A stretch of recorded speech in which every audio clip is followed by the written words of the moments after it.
বাবার কাছে মোবাইল চেয়েছিল, তার বাবা তাকে মোবাইল দিবে না। এতে সে অভিমান করে এবং বাবার সাথে রাগারাগি করে। তার ভাই মূলত তাকে শিক্ষা দেওয়ার জন্য তাকে নিয়ে যায় জঙ্গলের ভিতরে এবং তাকে ভয়ভীতি দেখায়। পরবর্তীতে সে যখন তার ভাইকে বলে যে তুমি আমাকে এভাবে ভয়ভীতি দেখালে, আমি বাবাকে বলে দিব, তখন সে সিদ্ধান্ত নেয় যে তাকে মেরে ফেলা। ফেব্রুয়ারি মাসের 26 তারিখে জয়দেবপুর থানার অধীনে বনের মধ্যে একটা অর্ধগলিত লাশ পাওয়া যায়। এই অর্ধগলিত লাশটা পাওয়ার পরে তখন আমরা আমাদের টিম, জেলা পুলিশের জয়দেবপুর থানার একটা চৌকস টিম, ওইখানে অভিযানে নামে। আমরা 27 তারিখে একটা মামলা রেকর্ড করি। এরপরে তার পরিহিত বস্ত্র দেখে তার বাবা নুরুল ইসলাম শনাক্ত করে যে এটা আমার ছেলে আব্দুর রহিম। আব্দুর রহিম 12-13 বছরের একটি ছেলে, সে মাদ্রাসায় পড়ে। সে ফেব্রুয়ারি মাসের 1 তারিখে নিখোঁজ হয়। নিখোঁজ হওয়ার পরে তার বাবা থানায় একটি জিডি করে। এই জিডিটা নিয়ে আমরা কাজ শুরু করি বিভিন্ন দিকে। তারপরে তার কোনো সন্ধান পাই না। পরবর্তীতে প্রায় 26 দিন পরে, অর্থাৎ ফেব্রুয়ারি মাসের 26 তারিখে তার অর্ধগলিত লাশ পাওয়া যায়, মাটি চাপা দেওয়া।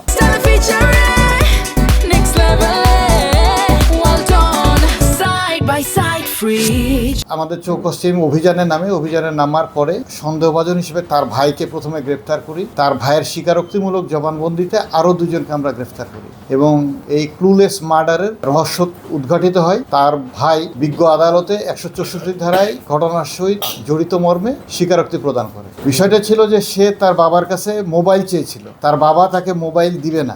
এতে সে অভিমান করে এবং বাবার সাথে রাগারাগি করে। তার ভাই মূলত তাকে শিক্ষা দেওয়ার জন্য তাকে নিয়ে যায় জঙ্গলের ভিতরে এবং তাকে ভয়ভীতি দেখায়। পরবর্তীতে সে যখন তার ভাইকে বলে যে তুমি আমাকে এভাবে ভয়ভীতি দেখালে, আমি বাবাকে বলে দিব, তখন সে সিদ্ধান্ত নেয় যে তাকে মেরে ফেলা এবং তাকে শ্বাসরোধ করে মারে এবং ওইখানে মাটি চাপা দিয়ে ঢাকা দেয়। তার সাথে তার আরও দুজন সহযোগী ছিল, আশিক এবং সুমন। আমরা সেই দুজনকেও অ্যারেস্ট করেছি। টোটাল দুজনকে আমরা কোর্টে প্রেরণ করেছি।